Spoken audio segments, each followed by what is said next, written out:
On a quiet evening in a small town, the sky was painted in shades of orange and pink as the sun slowly set behind the hills. In this peaceful town lived a boy named Rahat. He was known for his simple nature, his love for stories, and his endless curiosity about the world. Though life was not easy for him, Rahat always carried a smile, one that seemed to hide both pain and hope. One day, while walking along the riverside, Rahat saw a girl standing by the water, her long hair flowing in the breeze. She seemed lost in thought, as if the whole world around her had disappeared.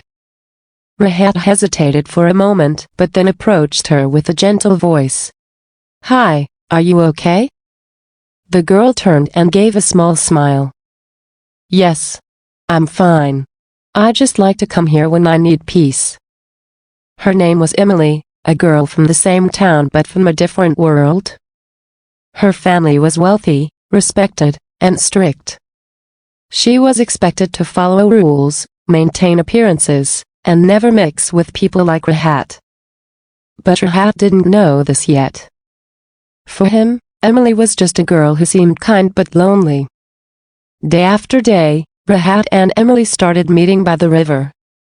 They talked about their dreams, their fears, and the kind of life they wished to live. Emily would laugh at Rahat's silly jokes, and Rahat would listen carefully to Emily's stories about her strict family. Slowly, something beautiful began to grow between them, something both fragile and powerful. One evening, as they watched the stars, Emily said softly, "Do you ever feel like we don't belong in the lives we were born into?" Rahat looked at her and nodded.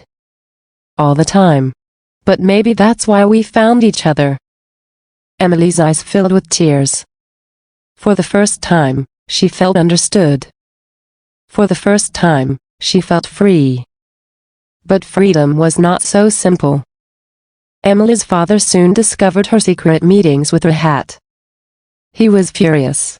"You are not allowed to see that boy again," he shouted. The walls of her house became her prison. She was no longer allowed to go to the riverside, no longer allowed to laugh freely. Rahat, too, was warned.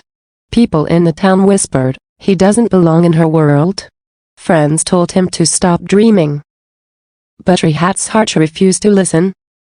For him, Emily was not a dream. She was real.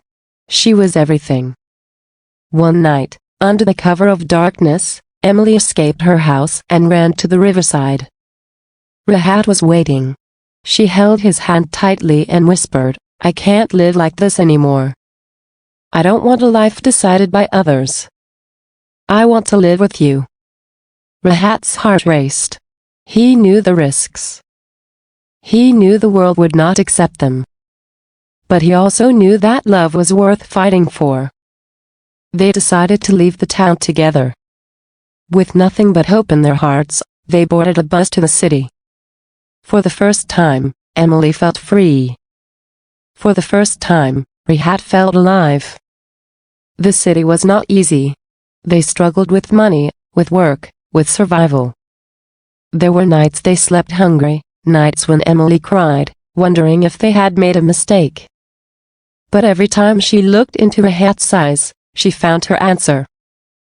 No matter how hard life was, they were together. And that was enough. Years passed. Rahat worked tirelessly, doing small jobs, saving every penny. Emily, once a sheltered girl, learned to fight for herself, to cook, to teach, to survive. Slowly, their lives began to change. They built something of their own, not grand, not perfect, but real. One morning, as the golden rays of the sun filled their small home, Emily looked at Rahat and smiled. "Do you remember the river where we first met?" she asked. Rahat laughed. "How could I forget?